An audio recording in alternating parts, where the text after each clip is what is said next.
My name is Ed Rice. I am the author of books on Louis Sockalexis, baseball's first Indian, and Andrew Sockalexis, native trailblazer, Penobscot, marathon runner extraordinaire. And I come to my own background with an involvement in the mascot issue, mostly through the Cleveland Indians' continuing use of the logo Chief Wahoo.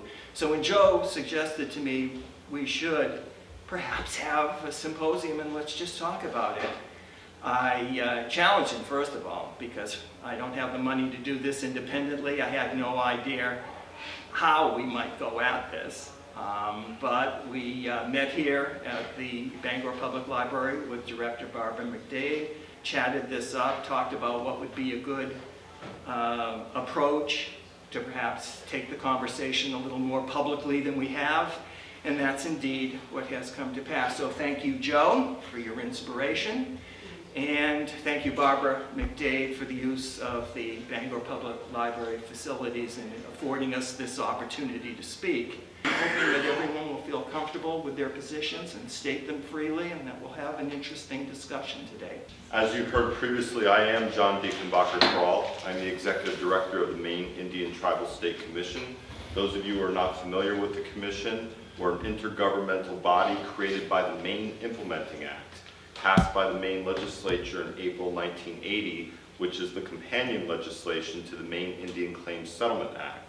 This settled the land claim filed by the Passamaquoddy tribe and Penobscot Nation, and later in the process joined by the Houlton Band of Maliseet Indians.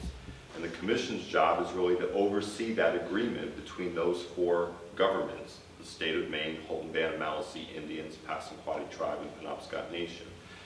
And my job is to promote stronger, better, mutually beneficial relations between those parties. Ed Rice has been very dedicated to this subject, as you can hear, and at the Maine Indian Tribal State Commission, we think respect of peoples is incredibly important. We've been very involved in the issue of outlawing the geographic place name squaw, and I apologize to the indigenous people in the audience because I know that's a very hurtful name, but we were very involved in the effort to pass legislation outlawing that, along with the previously outlawed offensive geographic place name, nigger. I know that most people, most teams pick names because they're rough and tough and all that kind of stuff, and they're savages. That's kind of what we get when we hear Indian mascots names. We're savages, we're killers, we'll beat you any way we can. You know, and that's not what Native people are about. For the most part, the Passamaquoddies, and as well as I understand the other tribes in Maine, are peaceful people. We only fight when we have to fight, you know, like anyone else. And we're not out scalping people, and we're not out doing all these other things, but yet these names keep constantly reminding people that's what an Indian is. I think that all we're trying to do is to tell people that we really don't appreciate the names or the stereotypes that come with the images that are drawn up by these names and these logos. And if you could kindly change them to some other thing that, like a cougar, that's pretty mean and nasty too, you know, or something like that. I actually went to Sanford High School during the 1986 through 1987 years. I had previously gone to Lewiston High School. It was a different time, and being the only person of color in my school, to say I came home bloody and beaten almost every day is an understatement. So I was ecstatic when my dad got this job change. And we moved to Sanford. It's important that people need to see that no culture, no heritage should be a mascot. And again, I apologize if I'm blunt, but if we had, you know, instead of the Land O'Lakes maiden, who's in a submissive mode, you know, kneeling with her hands up, holding butter out, instead of that, we had a Hasidic Jew hawking bagels, this country would lose its mind. We think nothing of having an Apache helicopter, or a Jeep Grand Cherokee, or a Dodge Dakota. We think nothing of it because we hear these words every day. But what people don't realize is that these are people, these are culture. When I tell people I'm from the Ho-Chunk tribe, okay, I'm not sure what that is. Oh, absolutely, I'll tell you. That's actually their name, they took it back. But you might know them more as the Winnebago tribe. Oh, okay, you guys are campers. No, I'm not a camper, this is me. I'm married to the most pale blue Scottish guy in the world. Yet, it's 2010. We love each other with an unconditional love forever. But when I walk out my door, or we walk out our door, we still have people telling us that we have an unholy marriage, that we're going to burn in hell because we're a mixed couple. People calling us Oreos. My daughter coming home asking me, Mom, what's nigger lips mean? Okay, it means this. Why? Where did you hear this? Well, I heard this on the bus. They said that because of my heritage, I'm this. Or my son, Mom, what's a prairie nigger? Here we go, But what I tell everyone when I teach, in talking to people in the military, is, when they ask me, why are you so upset about this? This is the way it's always been. Why are you rocking the boat? We're doing this to honor your culture. I don't need your mascot to honor my culture. I know exactly who I am. I'm Michelle Bernard. I'm 41 years old. I've got some white hairs. I'm raising two angsty teenagers. And I'm married to a military man for the past almost 20 years who's been in every engagement since 1990. I know exactly who I am. I don't need you, or I don't need your interpretation of what my culture is to know what my culture is. If you'd like to know what it is, ask me. We're like the Masons. If you want to know, ask us. And that's all I ask, is that everyone come and have an open mind.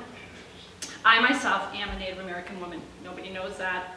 I don't walk around looking like one stereotypic, the braids, the buckskin, sorry, this is who I am. I am Iroquois. My tribe is from Canada, and yes, most of you know me as the Savage Woman. That's who I am. As a child, we would go to the reservation just on vacation. I have aunts, uncles, everybody in Canada, and always heard the language, but never understood it. It was a vacation for me. I actually did not know that there were Indians in Maine. I grew up in North Berwick. When I was in junior high, other students started to mock me because we started to learn the history of Native Americans, and being a Mohawk, being the Savage tribe, they started making fun of me. So I made a distinct decision in junior high to declare that I was no longer Indian. So from that point on, I did not discuss it with anybody. I was just known as Tanya, and that was it. I began to look at my identity when I began my undergraduate work when I was 35 years old. At that time, I started taking some undergrad classes in Native American Studies because I was curious about what it meant to be a Native American. After all, I hadn't been one for so long, I didn't know what it meant. I had some very understanding professors, some who spoke very kindly and gentle to me and helped guide me through my exploration. And I remember one professor, like you, who said, be proud of who you are. It's who you are. So from that day on, I made a decision again that I was going to be Native and be proud of it. I grew up on Indian Island, single mother, and a very culturally strong grandmother. And as I grew up, as I left the dooryard, only thing my mother ever said was, don't go over town, which meant don't cross the bridge from the reservation to Old Town. Now, a lot of people think, well, Old Town, the Indians from Old Town forced Old Town to change their mascot. Untrue. It was actually the school board who initiated removing that mascot. I was asked by Chief Sapir at the time to represent the tribe at the school board meeting the night of the votes. Gladly went, spoke, several people spoke, And I realized that it wasn't necessarily an Indian, non-Indian issue. My brother was offended that they changed it. I was clearly on the fence, not on the fence, but clearly on the side of removing the mascots. And as people got up there was this one cheerleader I remember got up there. We just want to celebrate it. We just want to celebrate and say, "Go Indians!" All right. And after she had spoke, I had the chance to approach the microphone, and I said, "If you understand the history of Penobscot people, there's really nothing to cheer about." Serious. So I went through this presentation, and towards the end of this presentation, I started leading towards Native mascots. And when it was clear that's where I was going, this tall administrative figure stood up, walked out of the arena. I was later told that that was the principal. He is staunch in his views that Redskins would never be changed. And all I did when it came to the term Redskin is I defined it.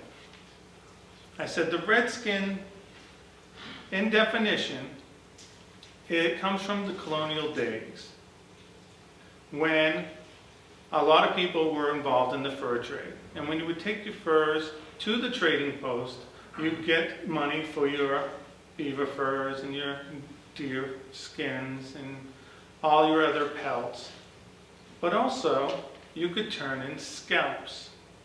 And in 1755, there was a price on Penobscot's heads, scalps, not only men, but women and children.